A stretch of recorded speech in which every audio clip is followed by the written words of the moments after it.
selamat sore sahabat-sahabat NH. Kembali lagi di episode edisi Ngopi Sore bareng dokter. Kali ini ada yang beda karena episode kali ini tuh edisi buka-bukaan. Kira-kira apa nih ya? Sudah ada di sebelah saya. Saya ditemani dengan Dokter Parama Gandhi, spesialis jantung dan pembuluh darah. Halo dokter. Halo Mbak Yesi. Dok, disapa dulu dok, sahabat-sahabat NH. Oke, selamat sore Sobat NH. Saya Dokter Parama Gandhi, spesialis jantung dan pembuluh darah di National Hospital. Salam kenal ya. Nah, Dokter Parama Gandhi ini baru ya di NH ya, baru bergabung. Kadang-kadang nih dok ya di sosial medianya kita tuh banyak pertanyaan-pertanyaan yang kayaknya harus banget dijawab. Iya. Iya dokter bersedia nih kalau misalnya sahabat-sahabat NH ini habis edukasi ini langsung banyak pertanyaan. Harus dong, harus kita jawab. Iya, engagementnya harus tinggi. Harus tinggi ya.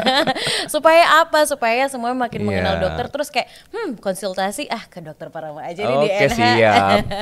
Dok, hari ini kita mau bahas apa kok namanya edisi buka-bukaan sih dok? Iya, ini kita mau bahas tentang hubungan seksual pada penderita penyakit jantung gitu ya. Wah. Makanya buka-bukaan nih. Iya. Nah, temanya kan agak sedikit kayak agak malu-malu. Biasa yang kayak gini tuh menarik ya dok ya. Tapi nggak apa, karena kalau buka-bukaan kita juga buka-bukaan melalui edukasi. Betul. Itu penting juga ya dok. Kadang-kadang ada yang karena namanya buka-bukaan nggak mau ini kayaknya nggak pantas untuk ditonton. Tabu gitu ya. Enggak harus tahu. Ya? Oke nih dok. Kita langsung ya, kalau tadi dokter sudah sempat membahas nih penyakit jantung dan hubungan seksual. Nah, banyak nih orang-orang awam yang berpikir kalau penyakit jantung karena kan kalau melakukan hubungan seksual pasti ada kecepatannya, ya kan ketika melakukan hubungan seksual. Betul ya dok? Betul ya. Kecepatannya, terus itu termasuk olahraga ya dok? Iya betul, betul ya. Olahraga jantung Betul banget ya. Iya. Kenapa sih kok masyarakat awam ini juga penting untuk mengetahui hal ini dokter? Iya, karena selama ini tuh waktu saya dulu pendidikan spesialis nih Mbak, itu tuh banyak yang diam-diam tuh nanya ke saya gitu. Apa tuh dok? Ya nanya gitu, dok ini saya kan habis pasang ring lah, habis gagal jantung lah gitu. Aman gak sih dok kalau saya hubungan suami istri gitu? Tapi nanyanya malu-malu gitu. Dan entah kenapa nanyanya ke saya, mungkin muka gimana ya. Padahal gelarnya udah kelihatan ya. Ya gitu, nah. Menurut saya mereka harus tahu nih pasien-pasien karena ini adalah hal yang lumrah kan, hubungan seksual antara suami istri dan ini merupakan hal yang harus diketahui karena kalau misalkan nggak diketahui takutnya kenapa ntar jadinya kan gitu. Iya. Tapi ini dok ya, pertanyaan yang tadi itu juga ini pertama lagi saya mau kasih mau tanya ke dokter, sebenarnya apa yang membedakan ya aktivitas biasa dengan aktivitas seksual? Kalau tadi kita sudah sempat membahas di awal tapi mungkin sahabat-sahabat NH ini masih agak rancu apa ya sebenarnya. Nah, dari segi penyakit jantung dong, silakan dok. Oke. Jadi dari fisiologinya itu aktivitas biasa dan aktivitas seksual itu udah benar kata Mbak Yesi tadi, bisa dikatakan olahraga gitu. Nah, dimana kalau secara denyut jantung itu meningkat. Jadi kita tahu lah ya hubungan seksual pasti deg-deg gitu ya. Nah itu meningkat sampai 130, bahkan kalau sampai ekstrimnya di atas 150 kali per menit. Berarti kan ekstrim kan itu kan. Padahal normalnya cuma sampai 100 kali per menit. Ditambah lagi tensi juga akan pasti meningkat. Meningkat tajam hingga kalau misalkan sampai detik orgasme itu bisa sampai di atas 170 mm air raksa gitu. Nah keadaan ini kalau pada saat pasien-pasien dengan jantung yang sehat dan normal, it's fine, nggak apa-apa. Karena mampu dikompensasi, mampu mentoleransi gitu kan. Tapi beda cerita kalau misalkan pasiennya sudah ada penyakit gagal jantung lah atau apa, pasti kan pompanya nggak baik, relaksasinya nggak baik gitu ya. Nah ini khusus ya dok. Iya, nah kalau misalkan hubungan seksual yang itu mungkin saja tidak mampu ditoleransi kan dengan jantung gitu. Jadi dok, kalau misalnya untuk penderita jantung, apakah aman dok untuk berhubungan intim suami istri atau yaitu tadi malah memicu serangan jantung dokter? Oke.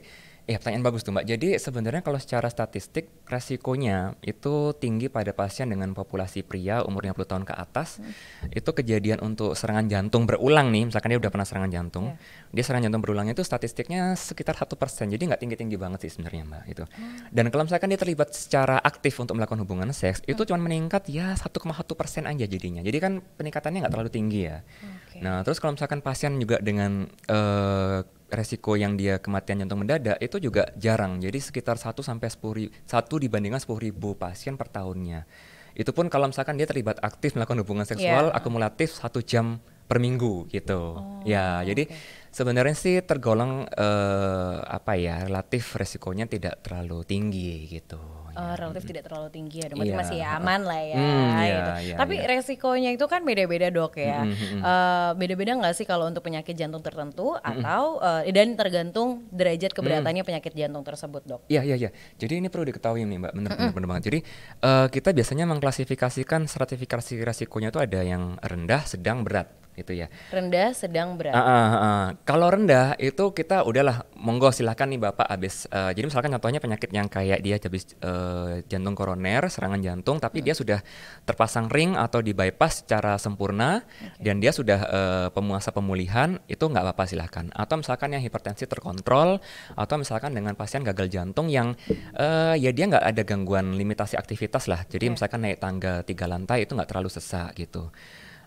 Atau penyakit katup jantung yang dia nggak terlalu berat banget. Nah, kalau di satu sisinya lagi yang berat banget, tadi kan yang risiko rendah ya Mbak ya. Ini yang risiko tinggi, itu pasien-pasien yang belum stabil Mbak. Misalkan dia habis ini serangan jantung banget gitu, atau dia gagal jantung banget gitu, atau dia habis henti jantung. Nah itu nggak boleh gitu. Jangankan hubungan seksual ya, dia masih megap-megap kok nggak boleh kan? Megap-megap Jangan mikirin seks dulu ya. Kita mikirkan stabilisasi dulu, kita amankan dulu ya. Apalagi pasien-pasien yang serangan jantung dan dia belum dilakukan tindakan intervensi apapun gitu. Nah, kemudian yang tengah-tengah ini Mbak. Iya, yang sedang tadi kan rendah itu. langsung ke besar dong. Iya, langsung besar ya. Nah, yang tengah-tengah ini yang kita harus waspadai. Kita nggak boleh loss kayak yang tadi resiko rendah. Jadi kita perlu lakukan pemeriksaan dengan treadmill. Treadmill itu gunanya nanti kita salah satunya untuk melihat kemampuan fungsionalnya pasien ini, Mbak. Jadi contohnya pasien-pasien yang dia antara tadi misalkan dia masih jantung koroner tapi dia kadang ada keluhan kalau aktivitas. Terus pasang ringnya atau intervensinya juga belum komplit sempurna atau misalkan dia ada gagal jantung tapi masih agak sesak dia kalau misalkan harus naik naik tangga satu lantai gitu ya. Nah, treadmillnya ini kita lihat nanti apakah dia selama dilakukan treadmill itu dia mampu sampai batas sekitar 5 match. Satuannya itu match Mbak ya.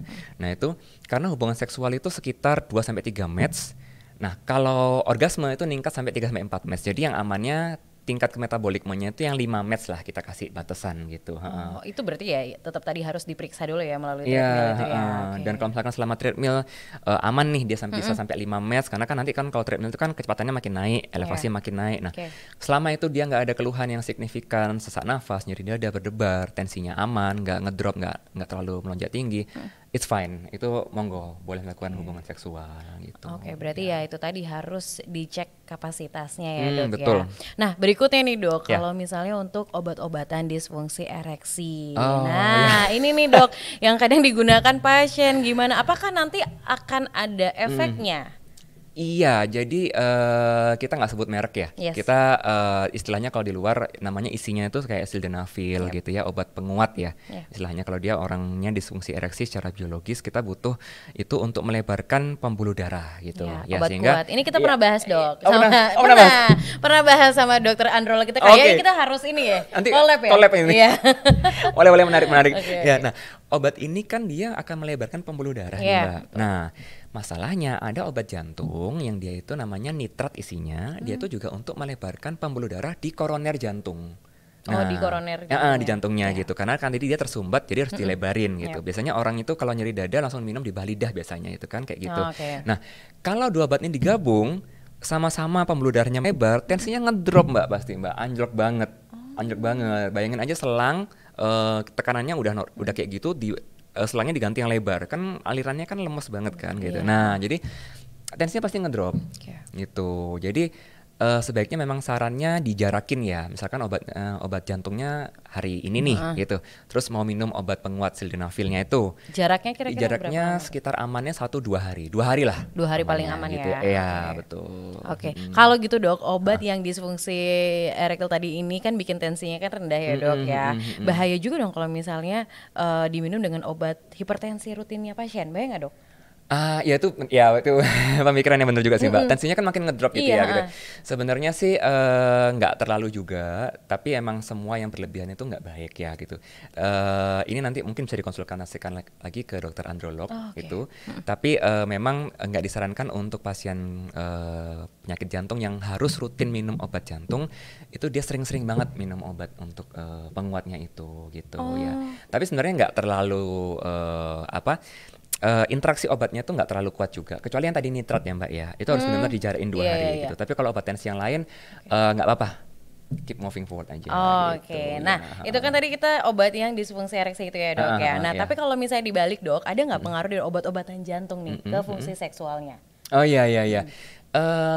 Salah satunya itu ke wanita, entah kenapa ada laporan yang mengatakan untuk gangguan psikisnya itu berdampak negatif pada wanita gitu Mbak. Oh, malah ke wanita ya? Iya, yang pria ini saya belum pernah temukan sih justru ya. Jadi ke wanita ini lebih kayak ada gangguan mood, gangguan afek, dan bahkan bisa depresi yang paling ekstrimnya gitu. Makanya perlu nanti kalau misalkan ada gejala seperti tersebut itu harus kita dampingi dengan pendampingan psikolog atau psikiater gitu. Ya. Oke. Tapi ada nggak sih dok waktu yang tepat yang disarankan seperti mungkin beberapa lama setelah pasien serangan atau gagal jantung baru boleh nih untuk aktif melakukan hubungan seksual? Oh iya, itu Ini kayaknya banyak pertanyaan banyak nih pertanyaan kayaknya. gitu dok. Dok saya baru pulang nih kemarin, boleh nggak nih nanti malam saya melakukan ya? Gak sabar Iya, nih dok. nggak sabar udah ini mau gas. Oke Pak, ya tunggu dulu. Jadi sebenarnya memang nggak ada patokan khusus nih Mbak gitu. Ya memang saya udah pernah bilang kalau dia habis serangan jantung dan sudah dilakukan intervensi tapi belum sempurna, ya minimal tunggu 2 sampai 8 minggu Yep. gitu. Tapi yang lebih kita harus perhatikan tuh bukan masa rentang waktunya, tapi itu tadi kapasitas fungsional. Yep. Jadi dengan melakukan treadmill kita tahu nanti, orang ini tuh sudah sanggup nggak dengan latihan treadmill seberat ini yang setara dengan aktivitas seksual, itu dia sanggup nggak sudah dan nggak ada gejala nggak gitu. Nah Oke. kalau dia belum sampai ke tingkat itu, ya tolong jangan dulu gitu. Kita latih dulu latihan gitu. Tapi Ya. dok kalau untuk pasien-pasien aritmia gimana dok? Ya kalau untuk aritmia ya kan namanya lagi hubungan seks berdebar banget Iya, ya. Ntar takutnya berdebar nggak berhenti-berhenti. Iya Iya. Selama memang jantung itu kan intinya semua harus terkontrol Mbak ya. Apapun itu, jantung koroner, gagal jantung ya, kemudian apapun itu semua harus terkontrol. Selama minum obat rutin dan pasien ini melakukan rehabilitasi, jadi latihan fisik yang terstruktur, terkontrol, ya resikonya mungkin tidak terlalu tinggi banget. Apalagi kalau misalkan pasien-pasien dengan gangguan irama jantung dia sudah dilakukan tindakan, misalkan intervensi berupa ablasi atau pemasangan alat, device gitu, dan itu berfungsi normal, silahkan nggak apa-apa gitu. Tapi ada nggak sih warning signs gitu dok kalau misalnya pasien-pasien tuh tahu kapan harus stop melakukan hubungan seks? Ya itu tadi supaya tidak memicu ya serangan jantung yang berulang kali dok. Iya. Jadi warning sign itu kayaknya kita harus tahu diri deh kayaknya ya Mbak ya. Kadang kan suka kelepasan Iya. dok.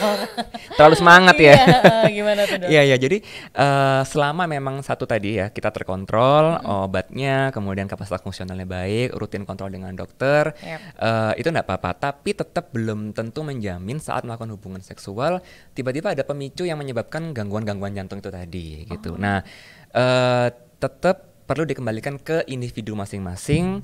Kalau misalkan memang dirasa ada gangguan limitasi seperti misalkan sesak nafas, nyeri dada, berdebar, mending ya sayang stop dulu ya gitu ya. Tunggu dulu ya, sabar, kita ke dokter jantung dulu, dicek Ya dulu daripada ya Iya, kan. Oke, baik dok. Dok, tapi apa sih ada nggak sih maksudnya yang bisa dilakukan nih untuk mencegah kejadian berulang serangan jantung terkait aktivitas seksual itu?